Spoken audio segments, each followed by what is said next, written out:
আমার একজন হেল্প করতেন যে অঙ্ক ছাড়া তো বাইরে করতেন না, এবং একসঙ্গে 10 জন করে একটা বেঁচে 30 জন ছাত্রকে পড়াতাম। প্রিন্সিপালের নির্দেশ ছিল, ছাত্ররা যদি তোমাকে চাই তোমাকে পড়াতে। তো সেখান থেকে আসার পর আমি এই যে পদার্থবিজ্ঞান এগুলো জয়েন করি। সেখানে আমাদের মোকাদ্দেস স্যার ছিলেন না, মোকাদ্দেস স্যার ডিগ্রিতে আমেরিকা গেছিলেন না, ওখানে লতিফ রহমান নামে একজন বড় ভাই ফিজিক্সের, উনিও ডিগ্রিতে ওই সঙ্গেই চলে গেছিলেন, এবং মোকাদ্দেস স্যারের যে কেস ঠিক সেম কেস ওনার ক্ষেত্রে, ওই দাঁড়িয়ে থেকে তেল বিক্রি করা। ফিজিক্সের মানুষ আশ্চর্য করতে পারে, একটু আসছেন। আমি 4 মাস ছিলাম, 6 মাস ছিলাম, একটু আসছেন। আর ইয়েটা পারমিশন শেষ হওয়ার আগে উঠতে পারছেন। বাংলায় বিদায় হলেও এর একটা মিনিং আছে, সেটা হচ্ছে গড বি উইথ ইউ। আমাকে গুড বাই বলা মানে গড বি উইথ ইউ, আমি আপনাকে গুড বাই বলা মানে গড বি উইথ ইউ, মানে সৃষ্টিকর্তা আপনার সাথে থাকুক।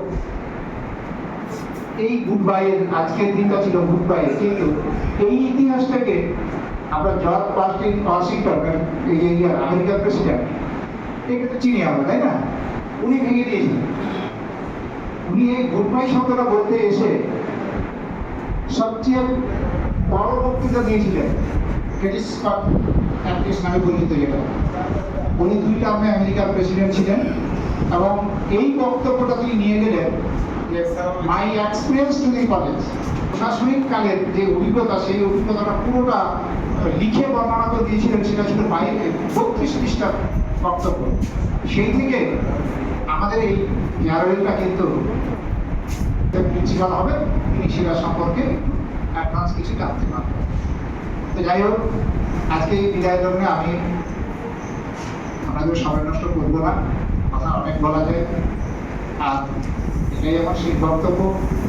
এখন এই যে দীর্ঘদিন আমি 27 বছর ধরে কলেজে চাকরি করলাম, অনেকের সাথে এক সময় নিচু গলায় কথা হয়েছে, অনেকের সাথে অনেক সময় উঁচু গলায় কথা হয়েছে। সেটা যদি আমি করে থাকি, আমি সরি, এক্সকিউজ মি। আপনি যদি করে থাকেন, আপনিও আমাকে খবর দিও। আর একটা জিনিস এই জন্য একটু বাংলায় বলতে যাচ্ছিল, সেটা হচ্ছে every journey has starting and ending. প্রত্যেকটা যাত্রার শেষ, শুরু ও শেষ আছে। এই জন্য এই সমস্ত অনুষ্ঠানে বেশি নির্ভর হওয়ার কোনো দরকার নাই। আপনি একটা যাত্রা শেষ করেছেন, আবার একটাতে যাবেন। কিন্তু আমাদের ফিজিক্স মানে এই জায়গাতে এই প্রমাণটা দিতে পারে না, ফিজিক্স সেখানে ব্যর্থ হয়েছে। ফিজিক্সের স্টুডেন্ট এটা না বলে গেলে হবে না। যে নিউটন আবিষ্কার করেছিলেন, এখন ভালো বুঝবে, নিউটন আবিষ্কার করেছিলেন প্রশ্ন একই খবরকে আকর্ষণ করে। তাহলে পৃথিবীর এই মহাবিশ্বের যা আছে সবাই তো এক জায়গায় চলে আসার কথা, সেটা কি হয়েছে? বিজ্ঞানীরা কি বলতে পারবে যে কবে হবে? বলতে পারবে। আবার আইনস্টাইনের সময়ে মডার্ন ফিজিক্সে বলা হলো বিগ ব্যাং থিওরি সবকিছু সৃষ্টি, বিগ ব্যাং থিওরির মাধ্যমে সবকিছু সৃষ্টি হয়েছে। এদিকে বিস্ফোরণ হয়ে গেল, বের হলো, তাহলে যেতেই আছে। কারণ এই বস্তুগুলো কতদূর যাবে, তাহলে এদের স্টার্টিং আছে, আর মানব জীবনে আছে। এবং আমরা সরকারি বলতে গরিবিলে মৃত হয়ে গেছি বলতে পারি না। যাই হোক, আমি আপনাদের সবার কাছ থেকে বিদায় চেয়ে নিচ্ছি, গুড বাই চেয়ে নিচ্ছি। আশা করি আপনারাও সবাই আমাকে গুড বাই বলে দেবেন। আর শেষ করার আগে 2-1 কথা একটু বলি। আমি যখন প্রথম জয়েন করলাম, দীর্ঘদিন ধরে, তো একদিন আমি কথা যেন বলতে বললাম আমার বিচারের তারিখটা, তো হ্যাঁ আপনি তাহলে আমার চেয়ে এত বড়? হ্যাঁ, আমি বলিনি আপনাকে, আপনি বলিনি আমি এত বড়। অসুবিধা কিন্তু বুঝে ওঠে না যে তার 8 বছর পরেই আমি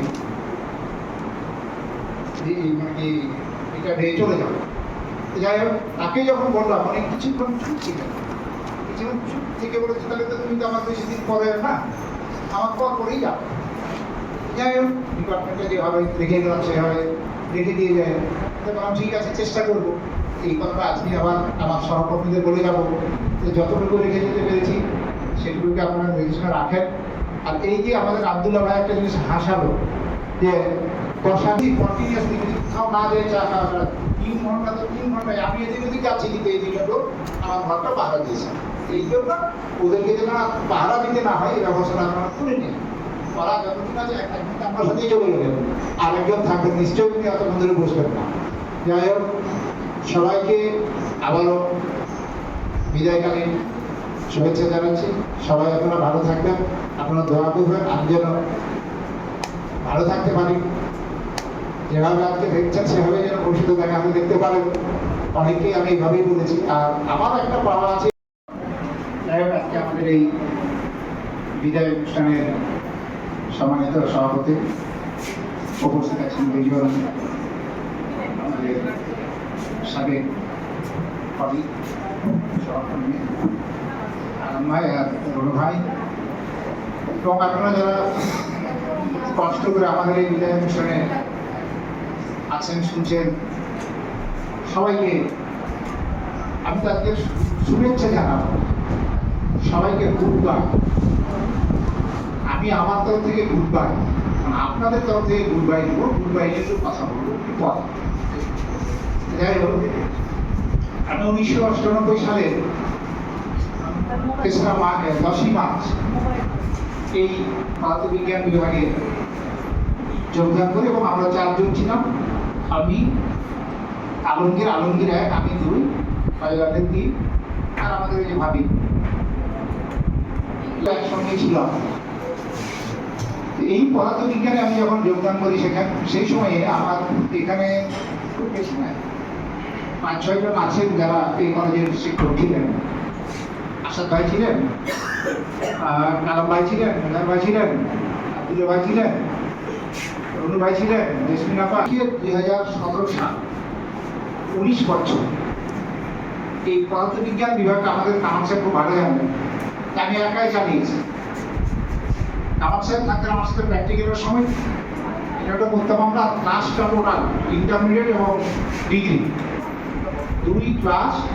আমি আসার পর অশোকটা পারতপক্ষে ক্লাস নেন, যদি আমি ছুটি নিই তখন তিনি ক্লাস নিয়েছেন, এর বাইরে না। কারণ আমরা যারা পুরাতন আছি তারা সবাই জানতাম ওনাকে মিনিটে প্রিন্সিপালরা কল দিয়ে এগিয়ে নিয়ে গিয়ে আলাপ আলোচনা, যার কারণে উনি ক্লাস নিতে খুব কম সুযোগ পেতেন। আমি ক্লাসগুলো নিয়েছি, এবং সকালে সেই সময়ে কিন্তু যে কলেজ ছিল, আজকে যারা নতুন আছেন তারা কিন্তু কেমিস্ট্রিতে ভর্তি ছাত্র। আমাদের কিছু কিছু ডিপার্টমেন্টের মধ্যে আমি এসে যেটা পেয়েছিলাম একটা কম্বিনেশন, সেটা হচ্ছে গিয়ে ফিজিক্স, কেমিস্ট্রি এবং ম্যাথ। আমরা কিছুদিন পেয়েছিল এই লেখা। তারপরে আমি আসার পর তো পুরোটাই পেয়েছিলাম। উনি ছিলেন তারেক ভাই ছিলেন যে কোনো শিক্ষক যদি কোনো ডিপার্টমেন্টে না আসে, ছাত্ররা কিন্তু বাইরে যেতে পারতেন না। কোনো না কোনো টিচার ধরে নেন।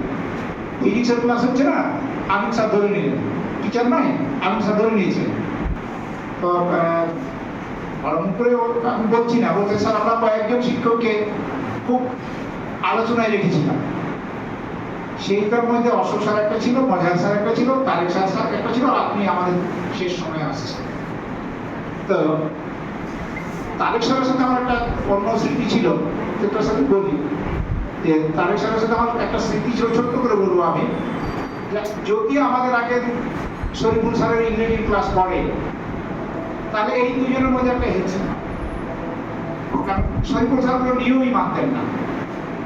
উনি একসঙ্গে কোনো ক্লাস নিয়ে নিতেন, 20 মিনিট ধরে ক্লাস নিয়েই চলে যাচ্ছে, উনি ক্লাস থেকে বেরিয়ে হন।